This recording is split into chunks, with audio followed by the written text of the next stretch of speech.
Всем привет, дорогие друзья! Вы на канале Apple Fruit, и в этом видеоролике я бы хотел вам показать и рассказать, как можно узнать пароль от вашего Wi-Fi, либо от любой сети, к которой вы были когда-то подключены. Как это сделать? Все очень просто. Для этого нам понадобится зайти в настройки нашего iPhone. Теперь здесь нажимаем Wi-Fi.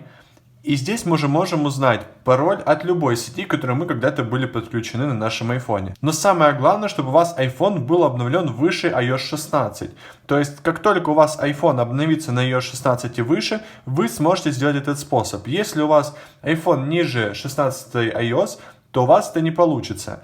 Так вот, если вы уже обновлены на эту 16 iOS, что нужно дальше делать? Вы заходите в настройки, потом Wi-Fi, теперь здесь нажимаете Edit.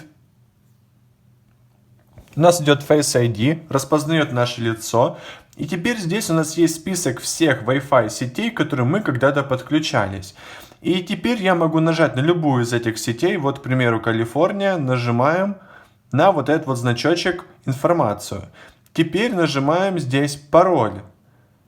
И нажимаем «Копировать». И у нас теперь здесь высвечивается пароль от этой сети Wi-Fi. То есть мы спокойно можем посмотреть пароль от любой сети Wi-Fi, которые были когда-то подключены. И также от вашей домашней сети, если вы хотите его кому-то сказать. Вот моя домашняя сеть Wi-Fi. Нажимаете на информацию и нажимаете на пароль. У нас просит наш Face ID, чтобы это точно были мы.